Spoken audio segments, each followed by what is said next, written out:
Hello नमस्कार दोस्तों, स्वागत है आपका अपने ही चैनल पीपी स्टडी पॉइंट में। तो आज हम लोग पढ़ने वाले हैं क्लास 9th के लिए टर्म 2 एग्ज़ाम के लिए मैथ का मोस्ट इम्पोर्टेंट क्वेश्चन। तो चलिए इसी के साथ हम लोग क्वेश्चन को स्टार्ट करते हैं। फर्स्ट नंबर क्वेश्चन में दिया हुआ है एक चतुर्भुज के कोण 3:5:9:13 के अनुपात में है। इस चतुर्भुज के सभी कोण ज्ञात कीजिए।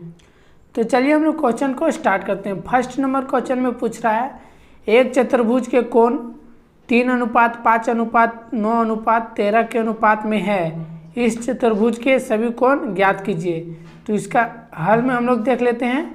माना कि चतुर्भुज के चारों कोण 3x, 5x, 9x और 13x है। तो चूँकि चतुर्भुज के चारों कोणों का योग 360 डिग्री होता है, हम लोग को पता है कि चतुर्भुज के चारों कोणों का योग 360 डिग्री होता है। इसलिए हम लोग करेंगे 3x + 5x + 9x + 13x बराबर 360 डिग्री। जब चारों कोणों को ऐड कर देंगे तो 360 डिग्री के बराबर होगा। तो हम लोग इसको ऐड करेंगे तो यहाँ 13x आएगा, यानी 30x आएगा, 30x बराबर 360 डिग्री। इसके बाद यहाँ पे x का मान निकालेंगे तो x बराबर हो जाएगा 360/30। तो x का मान आ जाएगा यहाँ पे 12। तो अब देखेंगे यहाँ पे x का मान 12 आ गया। इसके बाद 3x से बराबर हम लोग लिख देंगे 3 × 12 = 36। क्योंकि x का मान 12 आया था तो 3x के जगह पर 3 लिख दिए, x के जगह पर 12 लिख दिए। तो 3 × 12 करेंगे तो 36 आ जाएगा। इसके बाद देखेंगे यहाँ पे 5x बराबर, तब 5 × x के मान पे यहाँ 12 बैठा देंगे तो 12×5 यहाँ पे 60 हो जाएगा। तो सेकंड में 60 आ गया। और थर्ड में देखेंगे यहाँ पे 9x है तो यहाँ 9 × x के जगह पर 12 करेंगे बराबर, यहाँ पे 12 9 के 108 होता है तो 108 डिग्री हो जाएगा। अब यहाँ लास्ट में देखेंगे 13x बराबर, तो 13 × x के मान पर 12 कर देंगे। इसके बाद आएगा यहाँ पे 156 डिग्री। तो हम लोग देख लिए तीनों कोणों का मान, चारों कोणों का, जो चतुर्भुज के चारों कोणों का मान हम लोग को निकालना था। तो आ गया, एक के आया 36 डिग्री, एक के आया 60 डिग्री, एक के 180 डिग्री, एक के 156 डिग्री। नेक्स्ट क्वेश्चन देखते हैं सेकेंड नंबर।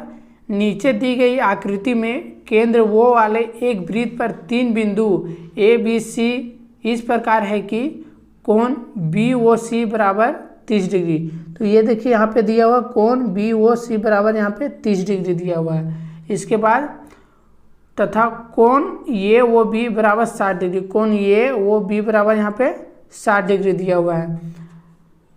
यदि चाप ABC के अतिरिक्त वृत्त पर एक बिंदु है तो कोण ADC ज्ञात कीजिए। तो कोण ADC हम लोग को ज्ञात करना है। तो हम लोग चलिए हल में देख लेते हैं। यहाँ पे कोण AOC का मान हम लोग निकालेंगे। कोण AOC तो निकल जाएगा, दोनों कोणों को जब यहाँ पे ऐड कर देंगे तो यहाँ पे हम लोग को कोण AOC का मान निकल जाएगा।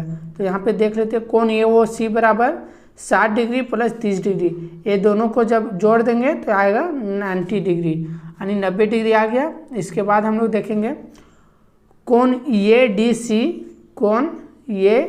ADC बराबर कोण AOC/2 कर देंगे। कोण AOC/2 कर देंगे। जो ये है कोण AOD का मान जो आएगा यहाँ पे कोण का, वह इसका आधा आएगा। ये कोण जो निकला यहाँ पे उसका आधा आएगा। तो हम लोग यहाँ लिख लेते हैं कोण ADC बराबर कोण AOC/2। तो कोण AOC का मान यहाँ पे आ गया था 90 डिग्री, तो 90/2 कर देंगे तो यहाँ पे आ जाएगा 45 डिग्री।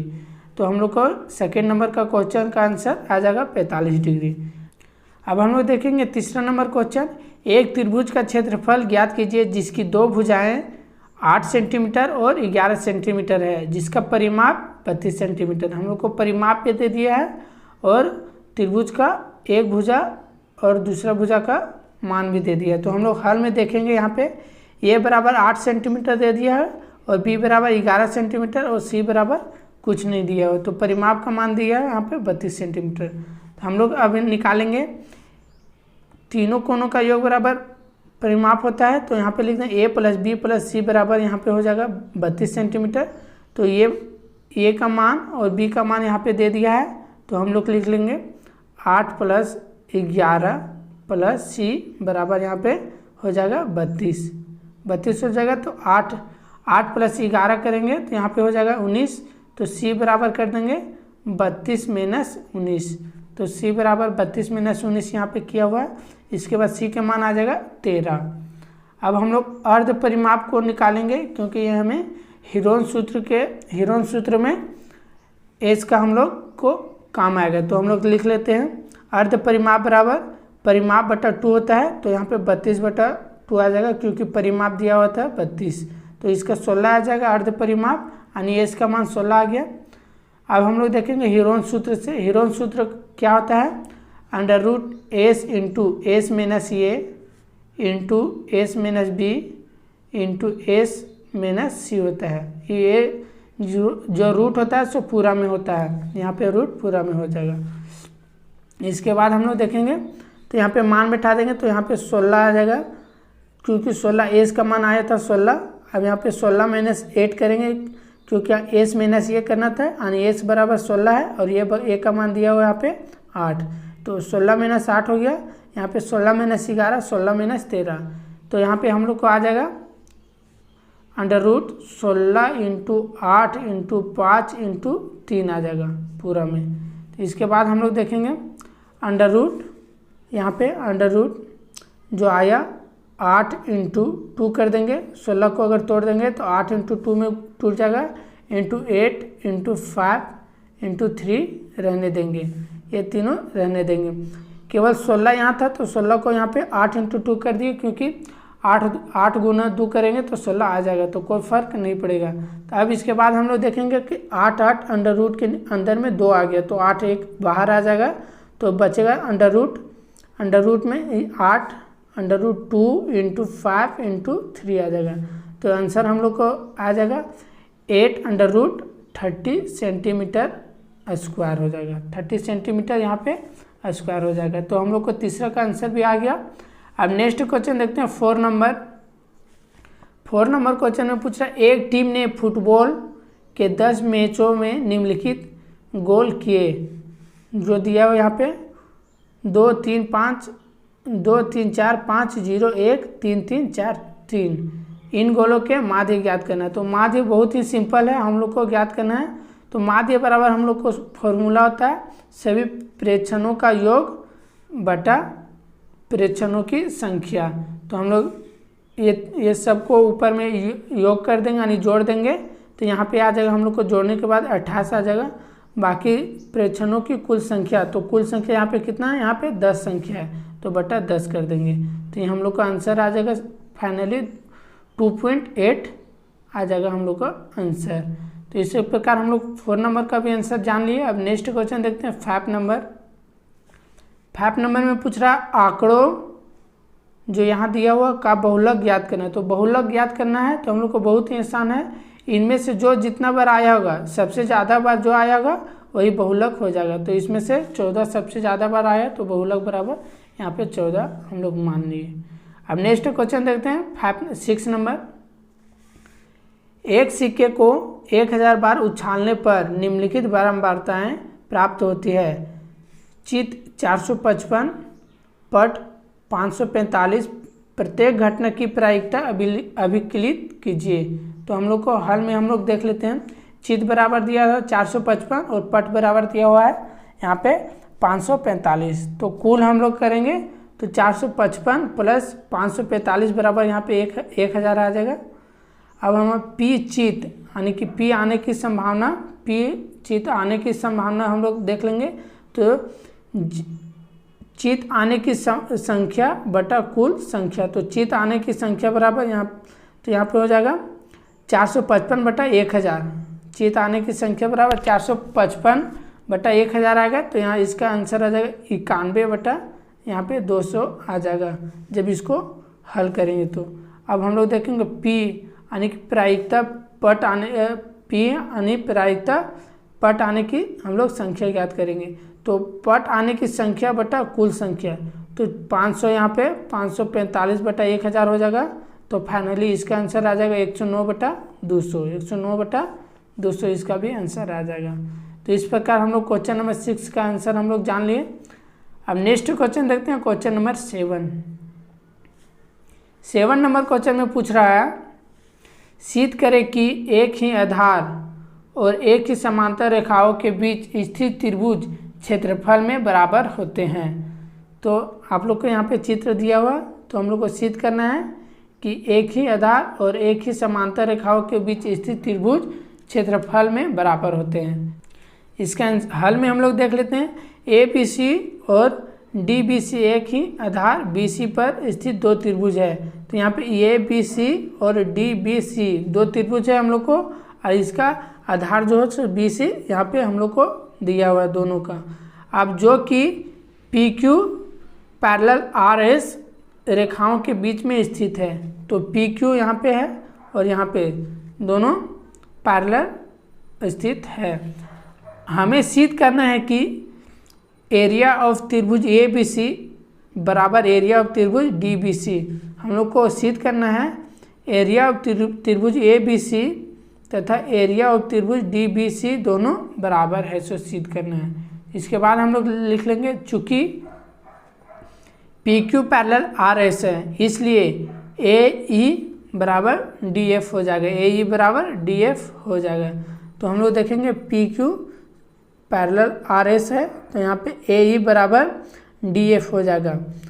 ये E बराबर DF और AE बराबर यहाँ ये E है और DF दोनों यहाँ पे बराबर हो जाएगा, क्योंकि समांतर रेखाओं के बीच की दूरी बराबर होती है। तो हम लोग को पहला आ गया।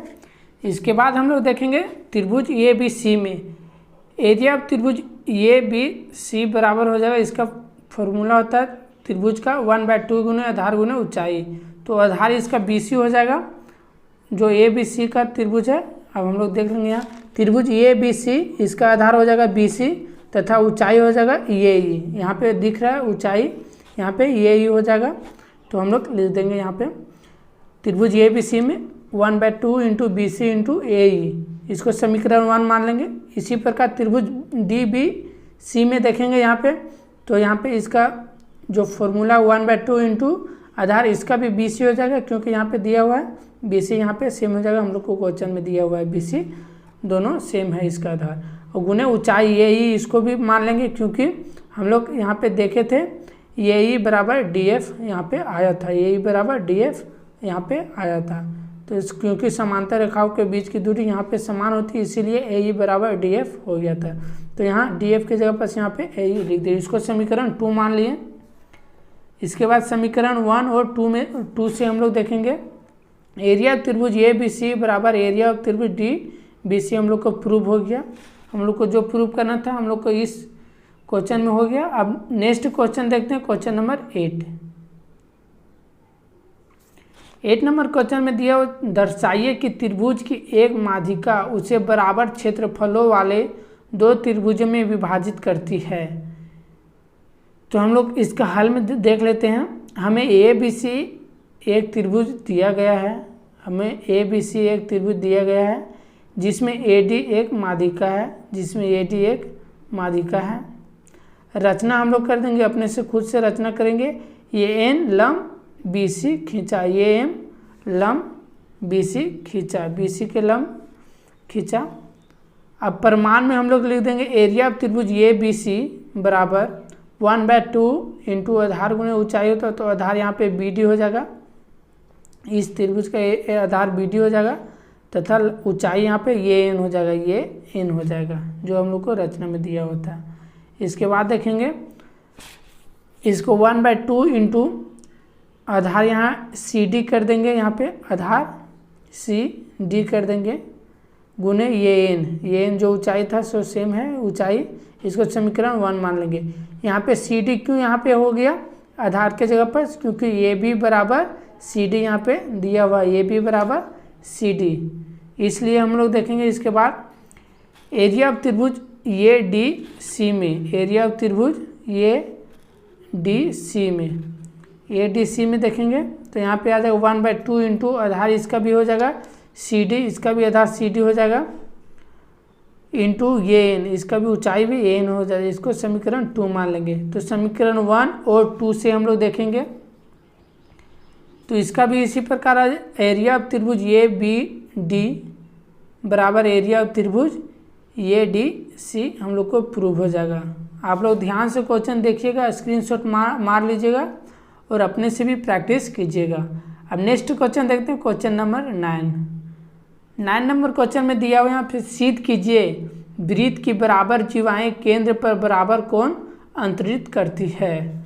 तो हल में देखेंगे हमें 0 केंद्र वाला एक वृत्त दिया गया है जिसमें AB बराबर CD है।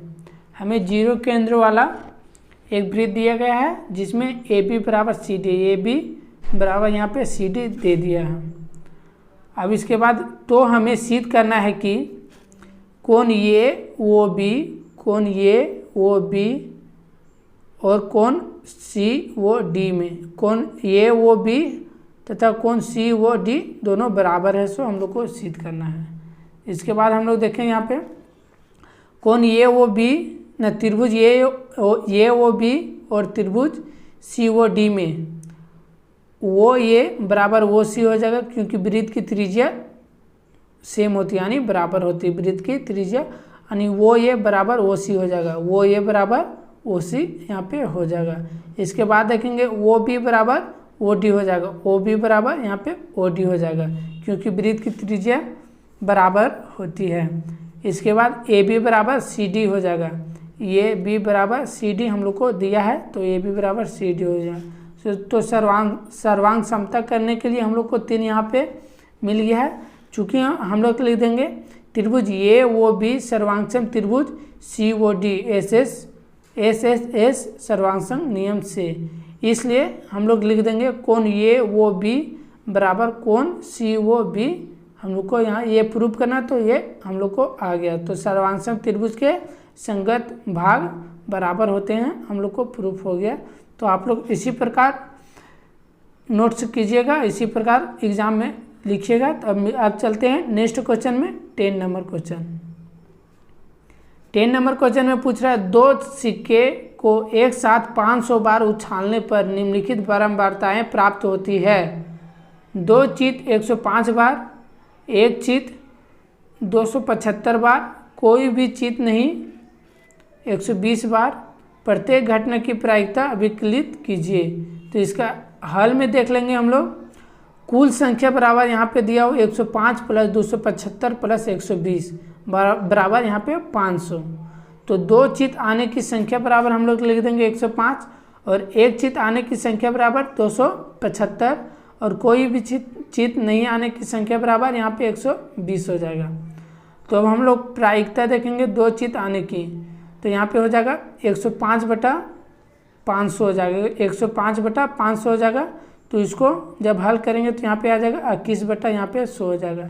इसी प्रकार प्रायिकता एक चित आने की हम लोग देखेंगे तो यहाँ पे आ जाएगा 275/500 करेंगे तो यहाँ पे आ जाएगा 21/20 आ जाएगा।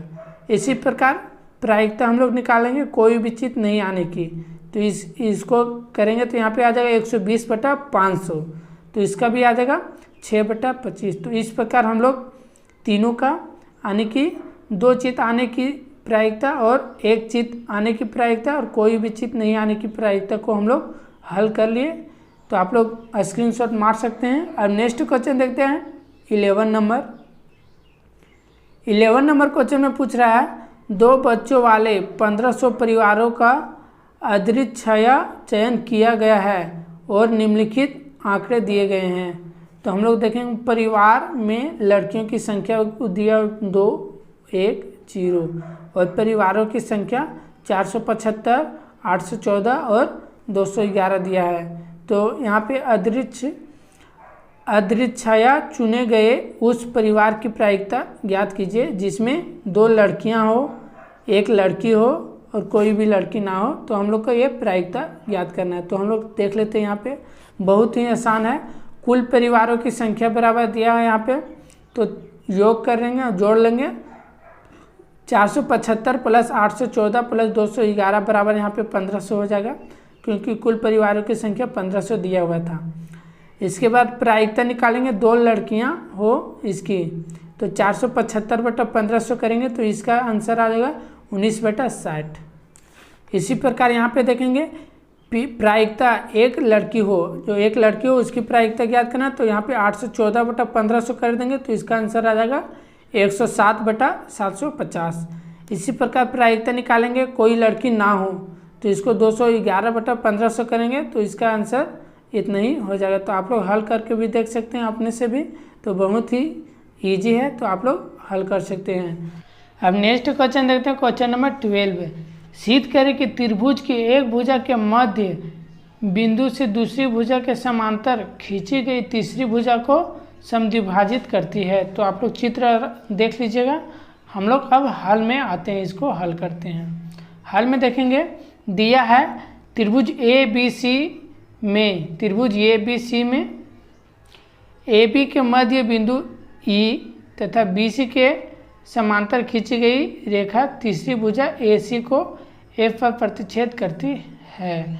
यानी कि AB के मध्य बिंदु यहाँ पे E है, AB के मध्य बिंदु यहाँ पे E है तथा AC को F पर प्रतिच्छेद करती है। AC है जो यहाँ पे AC है उसको F पर प्रतिच्छेद करती है। हम लोग को सिद्ध करना है ये F बराबर CF, ये F बराबर CF हम लोग को सिद्ध करना है। अब रचना में देखेंगे, ये भी समांतर CM खींचा, तो हम लोग रचना किए यहाँ पे ये भी समानांतर CM, ये भी समानांतर यहाँ पे CM है, आप लोग देख लीजिएगा इस प्रकार के हैं। अब परिमाण में हम लोग देखेंगे, चूँकि ये E बराबर BE है, हम लोग देख लेंगे चित्र में, चूँकि ये E बराबर BE है। इसके बाद हम लोग देखेंगे यहाँ पे, इसलिए यहाँ पे हो जाएगा ये भी समांतर CM, ये भी समांतर CM, यहाँ पे ये भी समांतर CM हो जाएगा तथा दिया है EF समांतर BC हो जाएगा, EF समांतर BC हो जाएगा, EF समांतर BC हो जाएगा। इसके बाद हम लोग देखेंगे, इसलिए BCD एक समांतर चतुर्भुज है, इसलिए यहाँ पे हम लोग देखेंगे BCDE एक समांतर चतुर्भुज है, BCDE एक समांतर चतुर्भुज है, इसलिए हम लोग यहाँ पे करेंगे BE बराबर CD हो जाएगा, BE बराबर CD हो जाएगा। देख लेंगे हम लोग त्रिभुज में BE बराबर यहाँ पे CD हो जाएगा। इसके बाद हम लोग देखेंगे, इसलिए ये E बराबर CD हो जाएगा, यहाँ पे ये E बराबर CD हो जाएगा। हम लोग लिख लेंगे ये E बराबर CD यहाँ पे हो जाएगा, क्योंकि ये भी बराबर यहाँ पे BE यहाँ पे हम लोग पहले देख चुके थे, जब ये और ये बराबर है तो ये और ये बराबर होगा, क्योंकि BE बराबर है ये E के बराबर, तो ये और ये बराबर हो जाएगा। अब हम लोग देखेंगे त्रिभुज ये EF तथा त्रिभुज CDF में, तो हम लोग चित्र में देख लेते हैं कौन सा त्रिभुज के बारे में बोल रहे थे। त्रिभुज ये EF तथा त्रिभुज CDF में हम लोग देखेंगे ये दोनों त्रिभुज में। इसके बाद हम लोग देखते हैं यहाँ पे कोण ये EF बराबर कोण CDF हो जाएगा, कोण ये EF तथा कोण CDF हो जाएगा, एकांतर कोण से दोनों बराबर हो जाएगा, एकांतर कोण से दोनों बराबर हो जाएगा। तथा देखेंगे यहाँ पे कोण EAF तथा कोण ECD दोनों बराबर हो जाएगा एकांतर कोण से, कोण EAF तथा कोण ECD दोनों बराबर हो जाएगा, कोण ये और ये कोण एकांतर कोण से बराबर हो जाएगा। तो अब हम लोग देखेंगे, इसके बाद ये E बराबर CD हो जाएगा, यहाँ पे ये E बराबर CD हो जाएगा। यहाँ से हम लोग देख लेंगे ये E बराबर CD हो जाएगा, ये E बराबर CD यहाँ पे दिया हुआ है। इसके बाद हम लोग देखेंगे ACAS नियम से, हम लोग को ACAS नियम से सर्वांगसम हो गया, तो हम लोग देखेंगे त्रिभुज ये EF सर्वांगसम त्रिभुज CDF दोनों सर्वांगसम है कौन नियम से, यानी एंगल साइड एंगल से। इसके बाद देखेंगे, इसलिए हम लोग यहाँ पे लिख देंगे ये F बराबर CF हो जाएगा CPCT नियम से, CPCT नियम से हम लोग को यहाँ पे प्रूफ हो गया, ये दोनों बराबर, ये एफ बराबर सी एफ। हम लोग को प्रूफ यहाँ पे करना था ये एफ बराबर यहाँ पे सी एफ, हम लोग को ये दोनों और ये दोनों प्रूफ करना था बराबर। तो इस प्रकार हम लोग क्वेश्चन नंबर 12 भी सोल्व कर लिए। आप लोग स्क्रीनशॉट करते जाइएगा। नेक्स्ट क्वेश्चन देखते हैं, क्वेश्चन नंबर 13।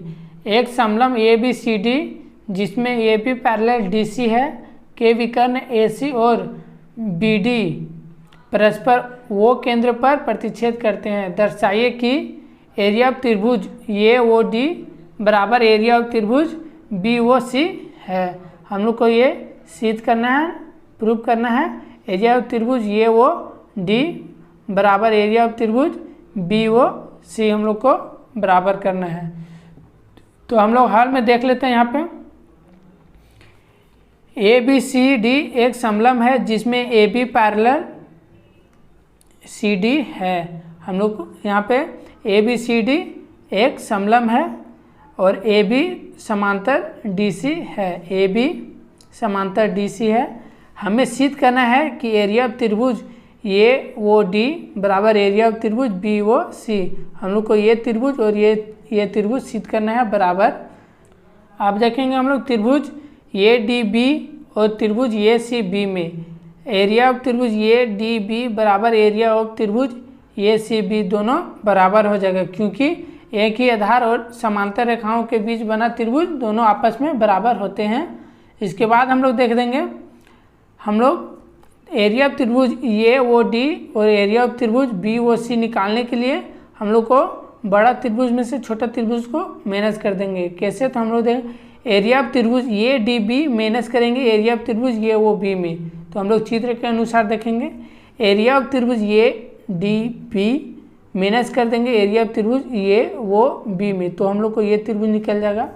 इसी प्रकार एरिया ऑफ त्रिभुज ए सी बी माइनस कर देंगे एरिया ऑफ त्रिभुज ए ओ बी में, तो ये त्रिभुज निकल जाएगा।